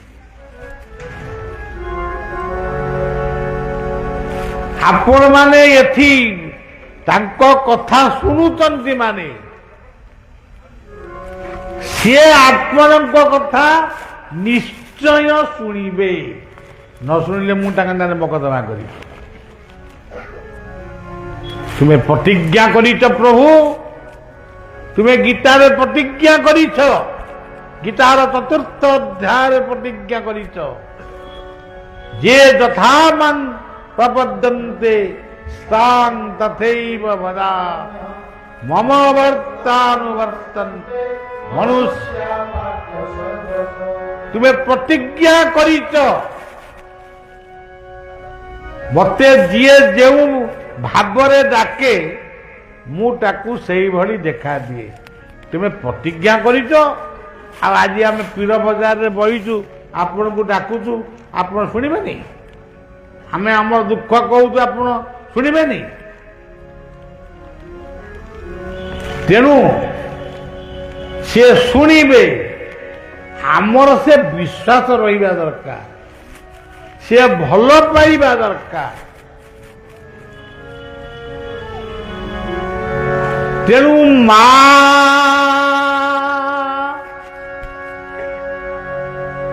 ତାପରେ ଆସିଲା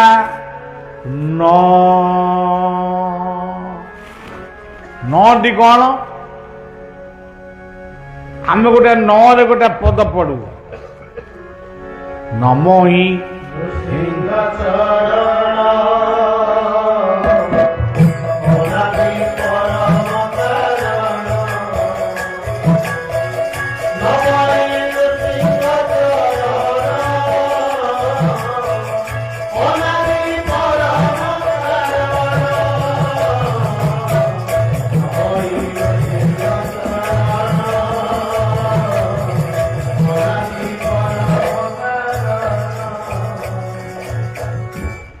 ଗୋଟେ ପଦ ଆମେ ଓଡ଼ିଆ ସବୁ ଜାଣିଛୁ, ଆଉ ପଢ଼ିଦେଲୁ। ଆଉ କିନ୍ତୁ 9 ସଂଖ୍ୟାକୁ ନିଅନ୍ତୁ।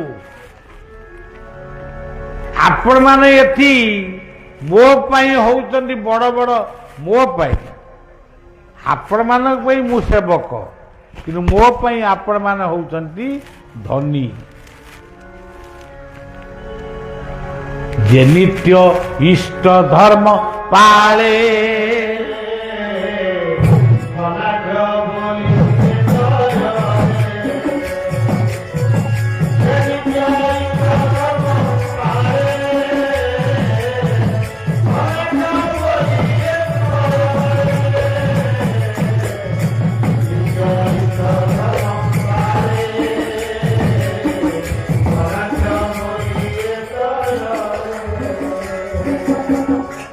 ଏକରେ ଭଲ କଥା ଶୁଣୁଛନ୍ତି। ଏଠି ନ ଶୁଣିଲେ ପୀର ବଜାର ଯୋଉଠି ବହିଛନ୍ତି, ଯୋଉଠି ଭଲ କଥା ଶୁଣିବେ, ସିଏ ହେଲା ଭଗବାନଙ୍କର ଗୋଟିଏ 1 ନମ୍ବର ଭକ୍ତି। ମନେ କରାଯାଉ ସେଠି ରାମାୟଣ ଶୁଣିବେନି, ମହାଭାରତ ଶୁଣିବେନି, କୁରୁଆନ କଥା ଶୁଣିବେନି, କିନ୍ତୁ କଣ ତୁମେ ଖାଇଛ,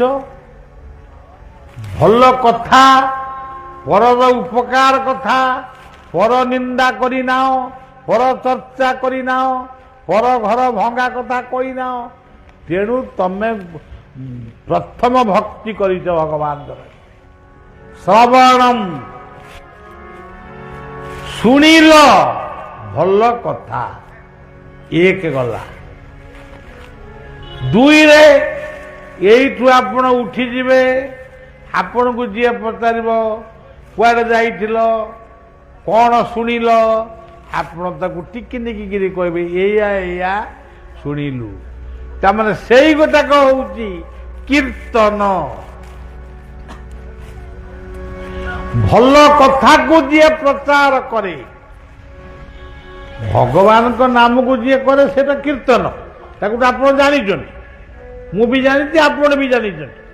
କିନ୍ତୁ ଆଉ ଗୋଟେ ସାମାଜିକ ଅର୍ଥର କୀର୍ତ୍ତନ ହଉଛି ଭଲ କଥାକୁ ଯିଏ ବୁଲି ବୁଲି ପ୍ରଚାର କରେ। ଭଲ ମଣିଷ ହୁଅ, ଗଛ ଲଗାଅ, ମଦ୍ୟ ଛାଡ଼, ମାଦକ ଛାଡ଼, ଗୁଟୁକା ଖାଅନି, କ୍ୟାନ୍ସର ରୋଗ ହବ, ହେଇପାରେ। ତେଣୁ ବୃକ୍ଷ ଲଗାଅ, ଦେଶ ଗଢ଼, ରାଜ୍ୟ ଗଢ଼, ପରିବାର ଗଢ଼। ବୈକୁଣ୍ଠ ସମାନ ଆହା ଅଟେ ସେହି।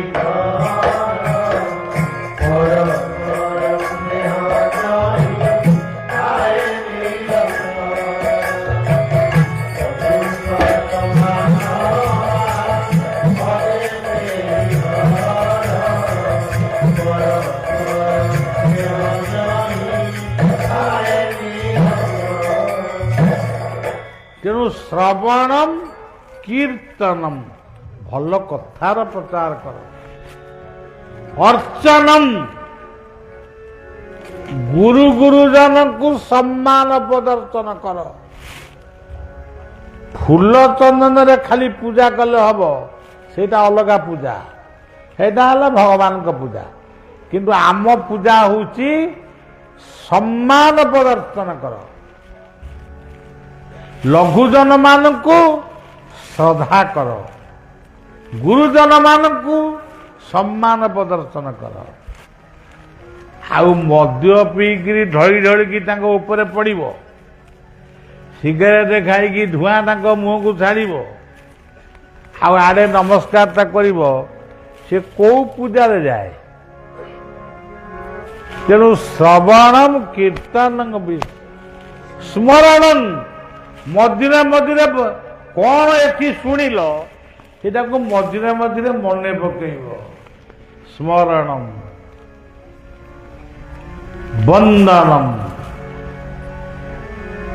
ସରକାରଙ୍କ ଘରେ ଚାକିରି କରିଛ, ବ୍ୟବସାୟ କରୁଛ, ତୁମର ଧନ ତୁମର ସମ୍ପତ୍ତି ହେଉଛି ଦେଶର, ଏଇଟା ମନେ ରଖ। ତମେ ଯଦି ଅପମିଶ୍ରଣ କର ବନ୍ଧା ହବ। ତୁମେ ଯଦି ଲାଞ୍ଚ ନେଇ କୋଟି କୋଟି ଟଙ୍କା ଅର୍ଜନ କରିବ ବନ୍ଧା ହବ।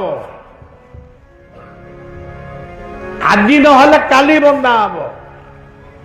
ସେ ଅର୍ଥକୁ ଅର୍ଥ ଖୋଜନା, ନିଜେ ଶାନ୍ତିରେ ବଞ୍ଚ, ଅନ୍ୟକୁ ଶାନ୍ତିରେ ବଞ୍ଚିବାକୁ ଦିଅ।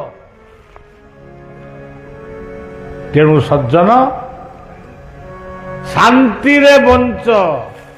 ଶ୍ରବଣଂ କୀର୍ତ୍ତନଂ ସ୍ମରଣଂ ପାଦ ସେବନଂ, ଭଲ କଥା କୁହ। ପାଦ ସେବନଂ ଭଲ କଥା, ମଧୁର ବିନୟ ବଚନ,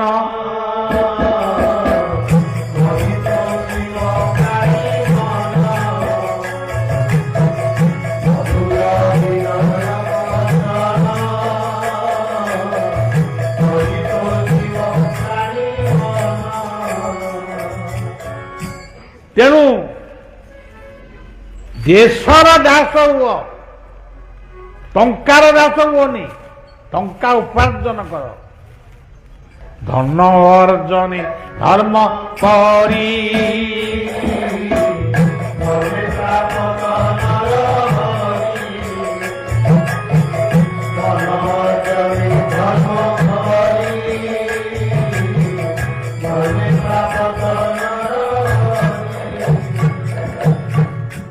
ମିଳିମିଶି କାମ କର।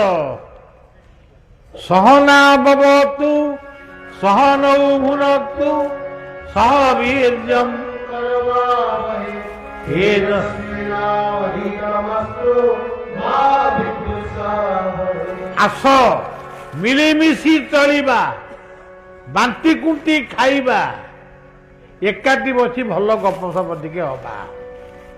ଚାଲ ଭଲ ଜାଗା ଟିକେ ବୁଲିକି ଦେଖିକିରି ଆସିବା। ଏଗୁଡାକ ଭୁଲ ନୁହେଁ। ଯାଅ ବୁଲ, ଭାରତ ବୁଲ, ବିଶ୍ୱ ବୁଲ,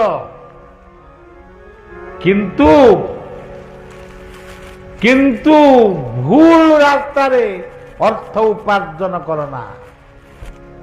ଅର୍ଥ ସେଇଠି ଅନರ್ಥର କାରଣ ହେଇଯାଏ। ଯେତେବେଳେ ଟିଭି ପରଦାରେ ମୁଁ ସେ ବାବୁମାନଙ୍କ ମୁହଁ ଦେଖୁଛି, ମତେ ବି ଭାରି ନାଜ ମାଡ଼େ। ମୁଁ ଟିଭି ବନ୍ଦ କରିଦିଅ, ନହେଲେ ଆଣିଲ ଗାମୁଛା ଖଣ୍ଡେ ବେକରେ ମୁହଁରେ ପକେଇଦେବା। କାରଣ ତାଙ୍କୁ କେମିତି ନାଜ ମାରୁନି। तुम लक्ष लक्ष टंका दरमा पाउच कोटी कोटी टंका तुम घर भितर नहीं लुटेकी रखुच ये कि कथा आस मिलमिशि चलिबा परोपकाराय स्वर्गाय बुद्ध कहले बहुजन हिताय शंकर कहले परोपकाराय स्वर्गाय तेणु श्रवण कीर्तन स्मरण पद सेवन अर्चन बंधन दास्य सख्य अरे तुमको जने साहाय्य करती तुम्हें अन्य को मध्य साहाय्य कर तापरे आत्मबंधन आस प्रार्थना कर जो प्रभु तुमको जन्म देइथिला ये संसार को आनीथिला टिके बसिकरी हिसाब कल गोटे दिन फिक्स कर एकुटिया निरोला बेले कई नथिबे बसिक भाव मु जीवन रे कहा थारु कौन पाइछि काहाकू कौन देइछि काहाकू कौन मते आउ दबाकू हबो ये तीनटा कथा ताको समीक्षा कल आपण कहे मु वक्तृता देकी कहूँ कि ना ना मु जने वक्ता नुहे मु जने वक्ता नुहे टंका नहीं कोड़ी क्या किसी वक्तृता दे पारे किंतु मु निजकू जहा करे आज पर्यंत मु निजकू समीक्षा करे कोठी कहा पई कौन मो पई किए कौन करिथिला मु ता पई कौन करिछि जदि न करिछि करिबि नले पुणी ऋणी हेकिरी पुणी रही से आत्मग्लानि दूरीभूत पाई गुरु ग्रहण करती नाम ग्रहण करती शास्त्र अध्ययन करती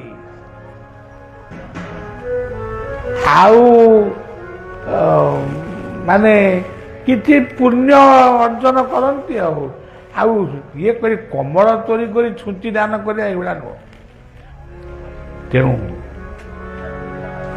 धर्म जदि करिव ताहले अर्थ उपार्जन कर केमिति कर्मे ईश्वर जहा देव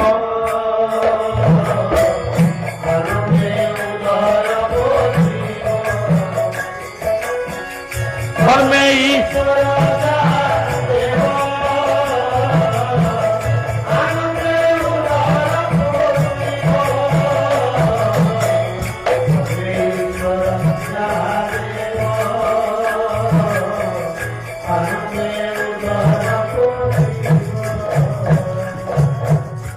सूर्य को टिके नमस्कार करिवो एथिपई कुंठित कौन पितामाता को टिके नमस्कार करिवो कुंठित कहीं गोटे गरीब मनीष को किसी साहाय्य करिवो कुंठित कहीं एते कृपण तेणु कृपणता त्याग कर उदार हुआ क्षुद्रं हृदय दौर्बल्यं त्यक्त तिष्ठ परं भल मनीषटीए हवा भल परिवार टीए गठन करिबा भल समाज टीए गढ़िबा एवं अन्य को अंगुली देखई जहा कहबा निज को आगे समीक्षा करिबा मु सेया मु ता हेइची कि ना ये नौटी भक्ति माँ आउ न माँ कथाटी मन रखिथिब तापर नौटी कहली आमे कहूँ नमस्कार गीता रे आपन देखिबे नमस्कार को बेसी गुरुत्व दिया जिते कोरोना आम आसला सेतबेले आमे तार किसी काम न थाए टीवी रे बसी देखू किए कौटी के मरले कौटी कौन कले तेरे से आम भारतर नमस्कार को समस्ते ग्रहण कर कई हैंडसेक कले कई क्या को आलिंगन भी कले हाथ बढ़ाऊे नहीं आसी नमस्कार करेंगे मत हस मारे ଭାରତୀୟ ସଂସ୍କୃତି ଆଜି ବିଶ୍ୱରେ ପ୍ରତିଷ୍ଠା ଲାଭ କରିଛି। ମନନା ଭବ ମଧଭକ୍ତ ମଦଦାଜି ମାଂ ନମସ୍କାର କର। ଆମେ କହୁଛୁ ନମସ୍କାର, ଇସଲାମ କହୁଛି ଈଶ୍ୱରଙ୍କୁ ସଲାମ। ଇସଲାମ ଏଇଭଳି ଭାବରେ ଖ୍ରୀଷ୍ଟ ଧର୍ମର କଥା ହେଲା egoless cross. What is cross? Cross ହଉଛି cross is the symbolic of egoless. ଅହଙ୍କାରକୁ ତ୍ୟାଗ କର। ତେଣୁ ସଜ୍ଜନ, ଆମେ କେତେ ମହାନ ମାନ। ବଟି କଣ? ଆପଣ କହିବେ ବ କହିଲେ ବ୍ରହ୍ମ ଆଉ ନା, ମୁଁ ଜମା ସେ ସାଡ଼କୁ ଯାଉନି। ମୁଁ ବ୍ରହ୍ମଙ୍କ ବିଷୟରେ ବହୁତ ଗୁଡ଼ା ଜାଣିଛି ଯେ, କିନ୍ତୁ ମୁଁ ଏ କଥା କହିବାକୁ ଚାହୁଁନି। ଆମେ 2ଟି ଦିନ ସମୟ ପାଇଛେ, ଆମେ ଟିକେ ଆମ ଛୁଆମାନଙ୍କୁ ଭଲ କଥା କ'ଣ କହିଦେଇ ଯିବା। ଆଉ ଆପଣମାନେ ଯିଏ ଶିକ୍ଷାବିତ୍ ମୁରବୀମାନେ ବହିଛନ୍ତି, ଆପଣମାନେ ମୋର କଥାକୁ ଟିକେ ସମୀକ୍ଷା କରିବେ। ଭଲ ଲାଗିଲେ ଆପଣଙ୍କ ନାତି ନାତୁଣୀ ପୁଅ ଝିଅକୁ କହିବେ। ଏଇ ବ ଭିତରେ ଦୁନିଆଟା ଅଛି। ବିଶ୍ୱ, ବାୟୁ, ବରୁଣ, ବହ୍ନି, ବ୍ୟାମ, ସବୁଟା ବ ଆଉ। ବ ବିନା କିଛି କାମ ନାହିଁ ଆଉ।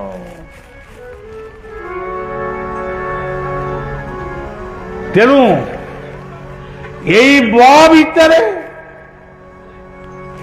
ବସୁଦେବ କୁଟୁମ୍ବକମ୍, ସବୁ ଏଇ ବ। ତେଣୁ ବସୁଦେବ କୁଟୁମ୍ବକମ୍ କହିଲେ କ'ଣ କେବଳ ମାନବ? ପଶୁ, ପକ୍ଷୀ, କୀଟ, ପତଙ୍ଗ, ବୃକ୍ଷ, ତରୁ, ତୃଣ, ଲତା, ଜଳ, ସ୍ଥଳ, ବନ, ଗିରି, ଆକାଶ,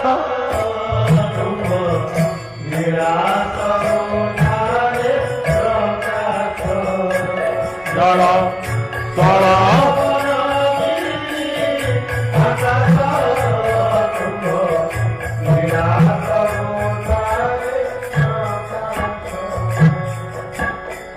ଦେଖନ୍ତୁ ବରେ ବଳଦେବ। ବ ହଉଛନ୍ତି ବଳ, ଶରୀରର ବଳ, ମନର ବଳ, ଜନର ବଳ, ଧନର ବଳ। ଯଦି ମନରେ ବଳ ନାହିଁ ତାହେଲେ ଦୁର୍ବଳ। ତେଣୁ ବ କହିଲେ ମଣିଷର କେବଳ ବନ୍ଧୁବାନ୍ଧବଙ୍କୁ ସହିତ ସମ୍ପର୍କ ରଖିବା ନୁହେଁ, ପଶୁପକ୍ଷୀମାନଙ୍କୁ ମଧ୍ୟ ତାଙ୍କ ସହିତ ସମ୍ପର୍କ ରଖ। ସେମାନେ ଚାହୁଁଛନ୍ତି ମାନବର ସାହାଯ୍ୟ, କିନ୍ତୁ ମାନବ ତାକୁ ଭୁଲି ଯାଇଛି। ଜୀବରେ ଯାର ଦୟା ନାହିଁ,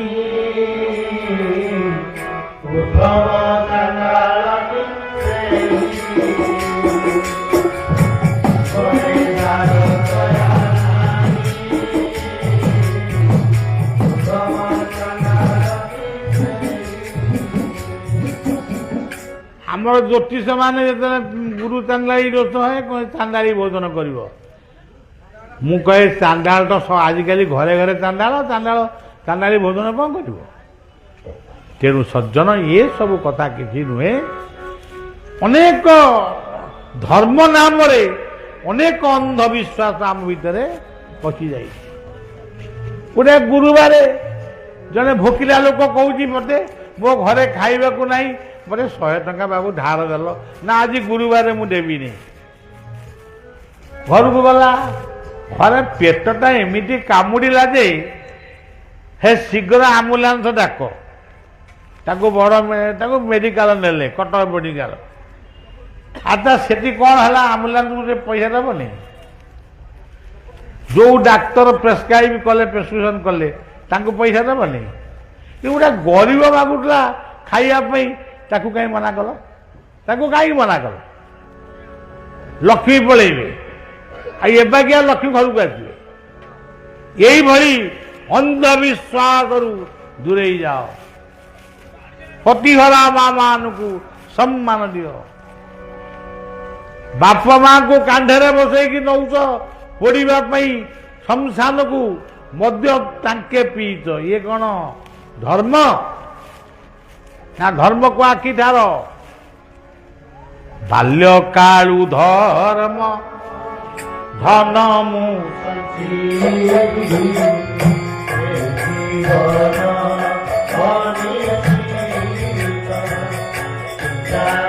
ତାହାର ଆଜି ମୃତ୍ୟୁ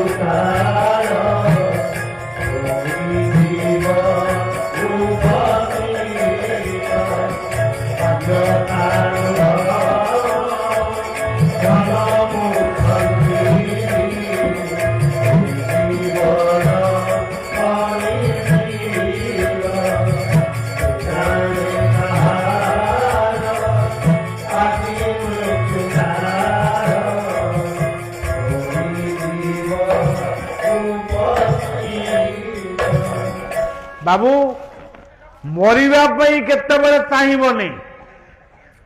ସେମିତି ଅତି କଷ୍ଟ ହେଲେ ଆଉ କେହି ଯଦି ସେବା ଟିକେ ନ କଲେ, ଯନ୍ତ୍ରଣା ସହି ନ ପାରିଲ, ତାହେଲେ ପ୍ରଭୁଙ୍କୁ ପ୍ରାର୍ଥନା କର। ମରିବାକୁ ଚାହଁନି, କାରଣ ବଞ୍ଚିବା ପାଇଁ ସାଧନା କର। ଶାନ୍ତିରେ ବଞ୍ଚିବା ପାଇଁ ସାଧନା କର। ମୋତେ ବଞ୍ଚି ରହିବାକୁ କେତେ ଭଲ ବେଳେ ବେଳେ ଲାଗେ।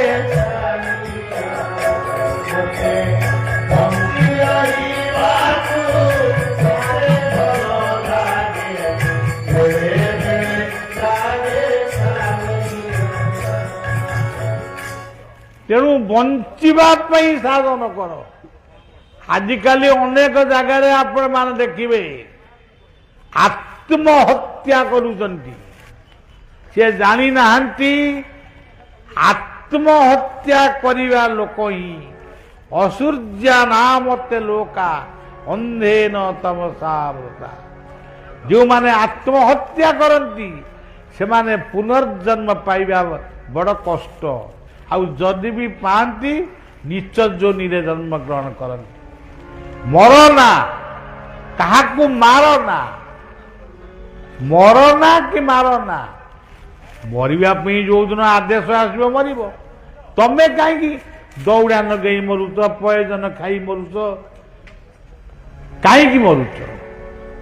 ସଂଗ୍ରାମ କରି ଶିଖ। ଜୀବନରେ ଯିଏ ସଂଗ୍ରାମ କରିଛି, ସଂଗ୍ରାମ କରି ଶିଖିଛି, ସିଏ ହିଁ ପ୍ରକୃତ ମଣିଷ। ସେଇ ମଣିଷ ମାନଙ୍କ ପାଇଁ ଆଜି ବିଶ୍ୱ, ଦେଶ, ରାଜ୍ୟ ହସୁଛି। ସୁନ୍ଦର ତୁମ ଚରଣର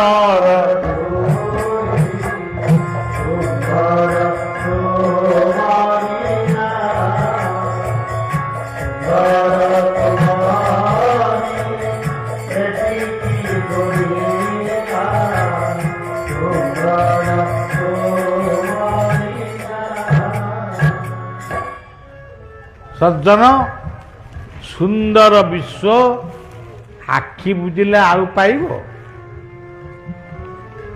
ପୀର ବଜାରରେ ଯୋଉମାନେ ଏଇ ଗ୍ରାମରେ ଯୋଉମାନେ ଜନ୍ମ ହେଇଥିଲେ ସେ ଆଜି ନାହାନ୍ତି। ଯେଉଁମାନେ ନାହାନ୍ତି ସିଏ କ'ଣ ଆଉ ଏଇଭଳିଆ ଦୃଶ୍ୟ ଦେଖିବାକୁ ପାଉଛନ୍ତି? ଆମେ ଯେତେବେଳେ ଚାଲିଯିବା ଆମେ କ'ଣ ଆଉ ପୀର ବଜାରକୁ ଦେଖିବାକୁ ପାଇବା? ତେଣୁ ବଞ୍ଚିବା ପାଇଁ ସାଧନା କର, ପୁଣି ଶାନ୍ତିରେ ବଞ୍ଚିବା ପାଇଁ। ତେବେ ଜବରଦସ୍ତି ମିଛ କହି, ମଦ୍ୟ ଖାଇ, ମାଦକ ଖାଇ, ଗୁଟୁକା ଖାଇ, କଡ଼ା ପାନ ଖାଇ, ସିଗାରେଟ ଖାଇ ଲିଭରକୁ ଡ୍ୟାମେଜ କରିବ, ହାର୍ଟ ଷ୍ଟ୍ରୋକ୍ ହେବ, ବ୍ରେନ୍ ଷ୍ଟ୍ରୋକ୍ ହେବ, ତାହେଲେ ବଞ୍ଚିବ କେମିତି? କ'ଣ ପୂଜା କରି କେବଳ ଏମିତି ଗୋଟେ ଅକ୍ଷତ କେ ପକେଇଦେବ, ଆୟୁଷ୍ମାନ ବରଦ ଭବ କହିଲେ ଆୟୁଷ୍ମାନ ହେଇଯିବ? ବଞ୍ଚିବା ପାଇଁ ସଂଗ୍ରାମ କର। ପୁଣି ଶାନ୍ତିରେ ବଞ୍ଚିବା ପାଇଁ। ତେଣୁ ସଜ୍ଜନ, ଇଏ ହେଉଛି ମୋଟାମୋଟି କଥା। ଆହୁରି ଅନେକ କଥା ଅଛି। ତେଣୁ ଏତେ କଥା କହିବା ମୁଁ ଚାହୁଁନି। ମାନବ, ମାରେ ମାନ, ମା କହିଲେ ମୋ ଯୁକ୍ତ ଆ, ମସ୍ତିଷ୍କ ଆଉ ହୃଦୟ ହେଉଛି ମା। ନଟି କହିଲି, ବଟି ବି କହିଲି, ମା ତ କହିଥିଲି। ତେଣୁ ମାନବ, ସେଇ ଭାଗବତର ସେଇ ପଦଟି ଯୋଉ କହିଥିଲି, ଯହୁଁ ମାନବ ସୃଷ୍ଟି କଲା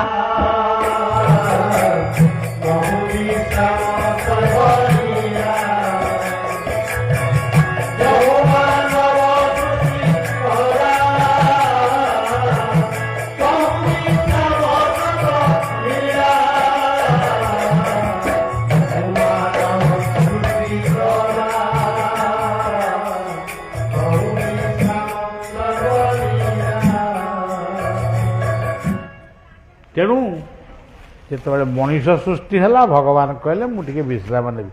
କିନ୍ତୁ ଆମେ ଏମିତି ମଣିଷ ହେଲୁ ଯେ, କି ଛତରା ମଣିଷ ହେଲୁ, ବଜାରୀ ମଣିଷ ହେଲୁ, କ'ଣ ସବୁ ହେଇଗଲୁ।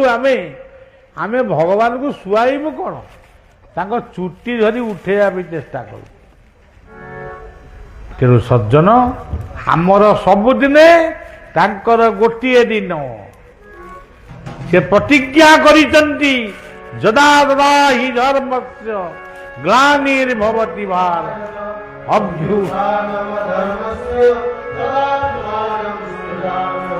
ଇଏ କଥା କେତେବେଳେ ଭୁଲ ହବ ନାହିଁ। ଆପଣଙ୍କ ଭିତରେ ଅବତାର ଲୁଚିକି ରହିଛନ୍ତି, କିନ୍ତୁ ଆପଣ ନିଜେ ନିଜକୁ ଜାଣିପାରୁନାହାନ୍ତି। ତେଣୁ ସଜ୍ଜନ, ଆଉ ବେଶୀ କହିପାରିବିନି।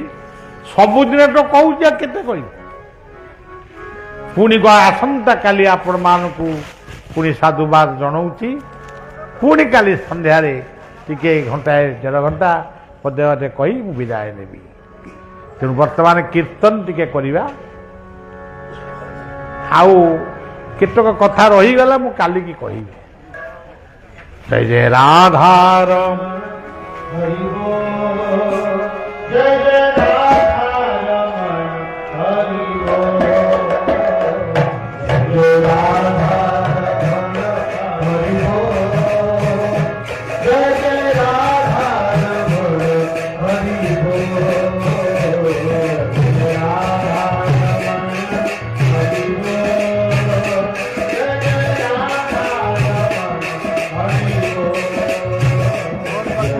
Hare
ବିତରଣ କରିବା ପାଇଁ ଚେଷ୍ଟା କରିବୁ ସମସ୍ତେ ଶୃଙ୍ଖଳା ସହିତ ପ୍ରସାଦ ପାଇକି ଯିବେ। ତା ଛଡ଼ା ଗୋଟେ ବିଶେଷ ସୂଚନା ବାବା ଆଦି ସ୍ପଟରେ ରହୁଛନ୍ତି। ଯେଉଁମାନଙ୍କର ବ୍ୟକ୍ତିଗତ କିଛି ଆଲୋଚନା କରିବା ପାଇଁ ଇଚ୍ଛା ଅଛି ସେମାନେ 10ଟାରୁ 12ଟା ସେଠି ଦେଖା କରିପାରିବେ। ଜୟ ଜଗନ୍ନାଥ।